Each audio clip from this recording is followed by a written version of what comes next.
بسم الله الرحمن الرحيم. اللهم صل على سيدنا محمد وعلى آله وصحبه وسلم تسليما كثيرا. حلقتنا النهاردة عن الزيتون الأسود، ازاي بقى نعمله كده مع بعض. وده الزيتون بعد ما استوى، حبيت كده ان انا اطلعه واوريهولكوا بقى. بصوا كمان انا بعملها بايدي عشان تعرفوا ان هو بقى مستوي، وبصوا كمان على شكله ومنظره في منتهى الجمال. ودي الطريقة الصحيحة، لان في ناس كتيرة بتبقى متلخبطة في طريقة تخليله. انا كنت عاملة كمان فيديو من 4 سنين وحبيت ان انا اكرر تاني التجربة معاكم. طيب هنا معانا 2 كيلو من الزيتون الكلاماتا الاسود، وده كده انا غسلت الزيتون زي ما انتم شايفين. طيب لو لقيتي مثلا زيتونه فيها عطب او بايظه او حاجه، تركنيها كده على جنب وتاخدي الزيتون السليم.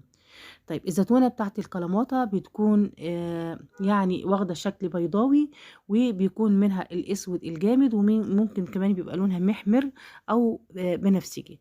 هناخد كده معانا كوبايه من الملح الرشيدي او الملح الناعم، وانا هستخدم هنا الملح الناعم. طيب اول حاجه بحط 3/4 الكوبايه اللي معايا كده من الملح على الزيتون، وببتدي ان انا اقلب الزيتون كده في الملح كويس. يبقى انا هنا عايزه اغطي الزيتون كله كده بالملح، ودي كده خطوه مهمه جدا. بجيب بقى مصفى بتكون العيون بتاعتها ضيقه خالص، عشان لما احط الزيتون فيها بالملح، الملح ما ينزلش كده من المصفى. يبقى دي كده اول خطوه كمان مهمه. باجيب بقى هنا الزيتون اللي فيه الملح، وبصوا بقى لو تبص هتلاقي ان الزيتون كله كده متلخبط بالملح، يعني مختلط بالملح كويس جدا. خلاص بعد كده معايا بقى بقيه الكوبايه اللي فيها الملح، ببتدي ان انا ارشه كده من فوق. بجيب بقى كده طبق كمان وببتدي ان انا احطه على الزيتون عشان اضغط بيه جامد. وجبت هنا تقيله، دي عباره عن تقيله حديد، يعني وزنها 5 كيلو جرام. طبعا انا بحطها عشان تكبس الزيتون كويس، وبحط طبق من تحت عشان الميه اللي هتنزل من الزيتون تنزل فين؟ في قلب الطبق ده. والتقيله دي لازم نحطها، او اي حاجه تقيله تانية، عشان تضغط على الزيتون. طيب انا بغطي بقى كمان بغطا، وبحط كمان فوطه وبركنه كده في قلب المطبخ. بسيبه لمده 7 ايام، بس كل يوم لازم اديه تقليبه. كده بقى بعد مرور 3 ايام بالظبط، هبتدي ان انا اشيل التقيله واشيل الطبق، وهبتدي بقى ابص كده على الزيتون. هلاقي ان الزيتون شكله دبل خالص كده وكرمش، وهلاقي كمان ان لونه كمان ابتدى يفتح. ولو بصينا في الطبق هنلاقي كميه كبيره من السوائل اللي نازله من الزيتون. طيب هنعمل ايه؟ هديه كده تقليبه، اجيب اللي تحت فوق واللي فوق تحت، واديه تقليبه كويسه، وابتدي تاني اغطيه تاني بالطبق، واحط التقيله عليه والغطا، وابتدي احطه اغطيه بالفوطه، وبسيبه تاني. كل يوم بعمل نفس الحكايه دي، لازم اديه تقليبه من وقت للتاني. كده بقى بعد 7 يوم بالظبط، بعد 7 يوم بالظبط ببتدي بقى ان انا افتح عليه وهشوف هو بقى دلوقتي عامل معايا ايه. طيب هنا بقى لو هنبص عليه، هنلاقيه بقى بصوا عمل ازاي، فتح خالص، اللون بتاعه فتح خالص، وكمان الملح ما بقاش ظاهر معانا خالص. هو كده حلو قوي عليه 7 ايام. ودي الميه احنا مش عايزينها ونتخلص منها. دلوقتي هاخد الزيتون ده وهبتدي ان انا اغسله تحت الحنفيه. زي ما هو كده بالمصفى هحطه بقى تحت الحنفيه، وهبتدي ان انا اشطفه بس من الملح. طبعا ما تقعديش بقى تدعكي فيه ولا حاجه، انت بس كده بتحركيه يمين وشمال لحد ما تحسي ان الملح ايه طلع منه خالص. ببتدي كده بقى ايه احطه. شايفين بقى هي عامله ازاي؟ بوريكم بصي ان هي عامله ازاي، شكلها اختلف خالص الزيتونه. طيب بجيب طبق اكبر وابتدي ان انا احط الزيتون فيه بقى اللي انا غسلاه اهو من الملح. هحط هنا الكميه كلها. طيب هعمل ايه؟ هجيب بقى ميه سخنه من النار، من على النار على طول، وابتدي ان انا احطها على الزيتون. وهنا ما تخافيش بقى من الميه السخنه دي ابدا.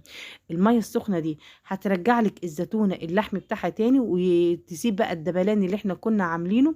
بس انا هسيبه في الميه دي لمده 30 دقيقه او 25 دقيقه. طيب ليه بسيبه في 30 دقيقة؟ عشان ترجع الزيتونة تاني تلحم تاني زي ما كانت، وترجع كده تاخد ايه وضعها، واللون كمان بتاعها هيبتدي يزهزه معاها شوية. طيب لو انت كترت عليها في الميه دي، هيبتدي الزيتونه لو دقتيها هتلاقيها بقت عادمه معاكي. يعني كل ما تكتري كل ما الزيتونه هتعدم معاكي. طيب انا هجيب بقى الزيتون اللي انا هخلل فيه. طب ما انا البرطمان ده هخلل فيه لكميه معيار كيلو بس من الزيتون. بحط الكميه بس، مش هعمل البرطمان على الاخر، يعني اسيب 3/4 كده من فوق فاضي. هحط الزيتون وهبتدي ان انا اضغط كده عليه، واديه كده خبطات على الترابيزه، بحيث ان هي ايه تطلع لي الفراغات الموجوده في الهواء ويتكبسوا كده كويس. انا دقت زيتونه لقيت ان طعمها كده مملح كده حاجه بسيط، طبعا هي لسه فيها مراره بسيطه. باجيب هنا كده مج كبير، ده عبارة عن 250 مللي من المَيّة، دي مَيّة مغلية وسِبتها لمّا تبرد، أو تجيبي مَيّة من الفلتر، لازم تكون المَيّة مُعقّمة. باحط هنا معلقة ونُص من الملح، معلقة كبيرة، معلقة ونُص من الملح. بادوّب الملح كده في قلب المَيّة، وبعد كده باحطّيها هنا. بُصّي، لو تبُصّي المَيّة جاية لي نُص البرطمان بالضبط. هنكمّل بعد كده بزيت، عندنا هنا زيت عباد، حابة بقى تضيفي زيت زيتون مع زيت عباد ما فيش مشكلة، حابة تضيفي زيت عباد بس برضه ما فيش مشكلة، حابة تضيفي بقى زيت زيتون ما فيش مشكلة. على فكرة مش قادرة أقول لِك إن الزيتون لمّا بتيجي تحُطّي عليه الملح وتسيبيه بتطلع ليه ريحة جميلة جدًا. طيب أنا هنا بقى قفّلته بكيس من البلاستيك وحطّيت عليه كده الغطا بتاعه وباركنه بقى على جنب لحد ما يقعد معايا كده أسبوع وابتدي إن أنا أدوقه. لقيته مثلًا حلو، طعمه حلو، مثلًا المرارة قلِّت، ما فيش مشكلة. حبيتِ إن أنتِ لقيتِ لسه المرارة فيه شوية، تقدري إن أنتِ تسيبيه فترة أطول. كل ما هيقعد في المحلول الملحي كل ما هيبتدي المرارة تروح ويبتدي هو كمان يحيا ويبقى طعمه حلو معاكِ. دي كده خطوة مهمة. هنبُص كمان هنلاقي إن لمّا اتحط بقى في المحلول الملحي كمان اللون بتاعه رجع للون بتاعه الأصلي، والكرمشة اللي كانت موجودة فيه مشيت خالص، وابتدى يلحّم معاكِ كمان الزيتون. أنا كمان هاطلّع كده في طبق التقديم عشان تشوفي الزيتون بتاعنا عامل إزاي. عايزة أقول لِك إن إحنا لمّا بنحط الزيتون عليه الملح بس وبنسيبه في الملح ده، مش قادرة أقول لِك أمّا بتيجي تفتحي عليه بتشمي ريحة الزيتون كإن زيت زيتون، يعني مش قادرة أقول لِك بتبقى الريحة بتاعته قوية جدًا.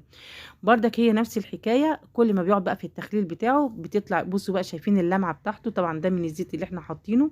وبُصّي أنا بُصّي الواحدة عاملة إزاي، زي اللي بتشتريه من برّه وأحسن بكتير كمان. بافتحها أهي بإيدي هي مستوية وزي الفل. لو حسيتِ إن هو عاوز حبة ملح تقدري إن أنتِ تضيفي له، بس هو ده كده المعيار المضبوط.